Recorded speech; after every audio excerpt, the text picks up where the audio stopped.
Civil ज्ञान में सपनों की इस उड़ान में स्वागत है आपका सिविल ज्ञान में। एक इम्पॉर्टेंट इन्फॉर्मेशन, बहुत से लोगों का डाउट ये था कि क्या भैया मैं फ़ार्म भर सकता हूँ, मैं इस तारीख का पास आउट हूँ, क्या मैं भर सकता हूँ या नहीं हूँ। तो उनके लिए मैं बता देता हूँ कि आप लोग फ़ार्म भर सकते हो या नहीं भर सकते हो। जैसे देखो, ये जो डीडीए का नोटिफिकेशन है 2022 का, जब ये एग्ज़ाम आया हुआ था जून में महीने में, तो जून के महीने में जब ये आपका आया था 11/6/2022 में, ओपनिंग डेट इसकी ये थी और last date and time for closing time जो था वो 10 तारीख जुलाई में था।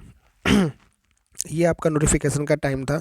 तो इसकी नोटिफिकेशन में जो लिखा गया था वो ये लिखा गया था कि इम्पॉर्टेंट इन्फॉर्मेशन में यहाँ पे लिखा गया था कि कैंडिडेट, इसको ध्यान से पढ़िएगा, यहाँ लिखा है कि candidate in to ensure their eligibility for the post applied for, the candidate applying for the about post should ensure that they fulfill all the eligibility criteria for the post applied for 1 hour before the last date of submission application।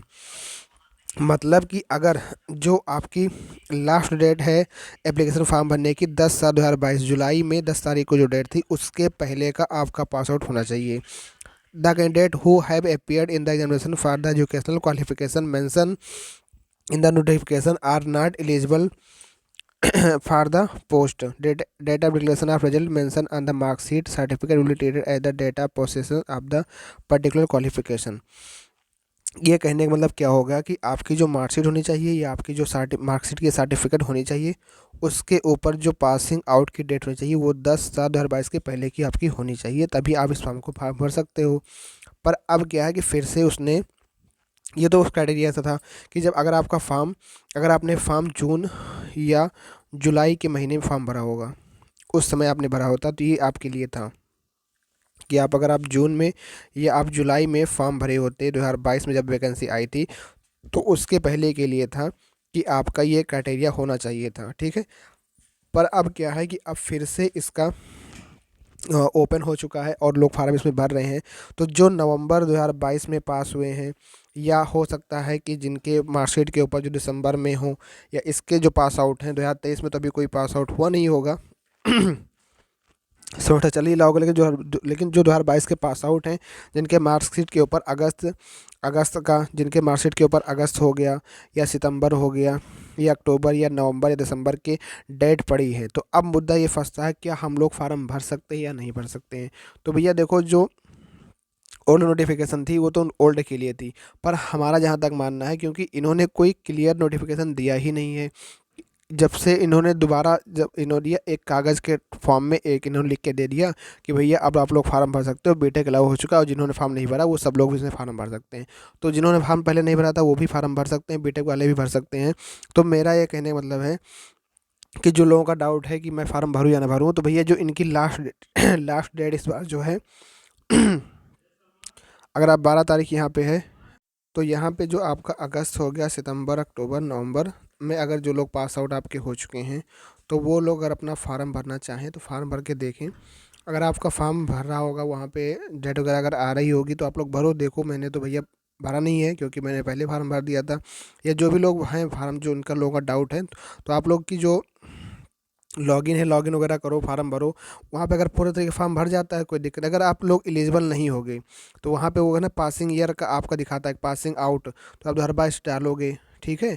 तो अगर वो लेने वाला होगा, अगर आपको mention किया होगा तो आपका हो जाएगा, अगर नहीं होगा तो कोई बात ही नहीं। तो ये कोई बड़ा मुद्दा नहीं है, आप लोग खुद से ये काम कर सकते हो, ऐसी कोई बड़ी बात नहीं है। पर हमने देखा कि आप लोग परेशान थे कई जगह से कि हाँ किस तरीके से क्या करना है।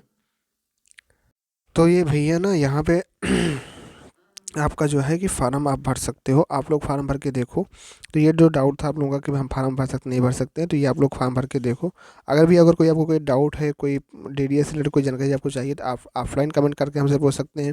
एक बात और आपको साथ बतानी थी, आप एक बात और करनी थी, कि यहाँ पे जो बातें लिखी थी, वेरिफिकेशन ऑफ डॉक्यूमेंट, जो ओबीसी सर्टिफिकेट से बातें हैं, यहाँ पे देखो लिखा हुआ है कि जो नॉन क्रीमी आप, और जो आपका नॉन क्रीमी का जो ओबीसी सर्टिफिकेट आपका होना चाहिए, वो आपका should not be more than 1 year old, 1 साल से पुराना आपका नहीं होना चाहिए।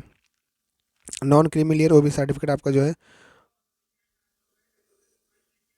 Should not be more than 1 year, 1 साल से आपका पुराना नहीं 1 ईयर ओल्ड आपका नहीं होना चाहिए।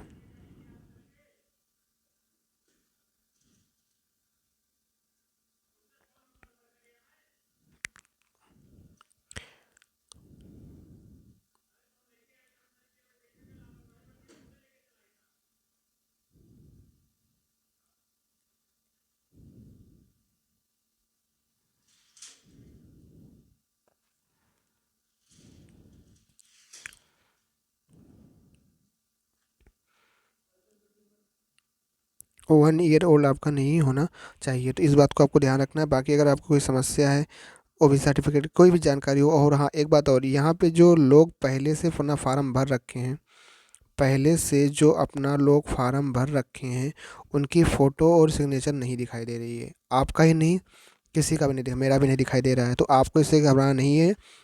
ये कुछ उनका टेक्निकल इशू होगा, इस वजह से नहीं शो हो रहा है, इसको उसको आप लोग मत नहीं है। बाकी आप लोग पढ़ाई करिए। कोई अगर आपको समस्या होती है इससे रिलेटेड, देखो जो सिलेबस वगैरह है मैंने कई बार आपके साथ डिस्कस कर रखा है कि इसके सिलेबस में क्या चीज़ें आपको पढ़नी चाहिए, क्या चीज़ें नहीं पढ़नी चाहिए। तो मैंने आपको बताया ही है कि डीडीए जेईई के अंदर मान लो अगर आपके 120 क्वेश्चन आ रहे हैं, तो वहाँ पे आपको 80 क्वेश्चन आपको टेक्निकल को देखने को मिलेंगे, और 40 क्वेश्चन आपके जो होंगे वो नॉन टेक को देखने को मिलेंगे, जिसमें से आपका 10 क्वेश्चन रीजनिंग होगा, 10 जीके जीएस होगा, 10 आपका मैथ होगा, 10 आपका इंग्लिश होगा। बाकी 80 क्वेश्चन टेक्निकल में आपको इस तरीके से करनी हो।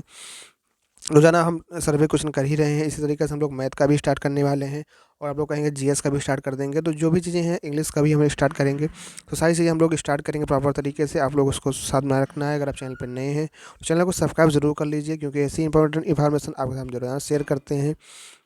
और कोई भी आपको समस्या हो तो हमको ऑफलाइन कमेंट करके मैसेज कर सकते हैं। बाकी अपनी तैयारी को ऐसे ही करते रहिए। मिलते हैं फिर एक नेक्स्ट वीडियो में, तब तक के लिए थैंक यू।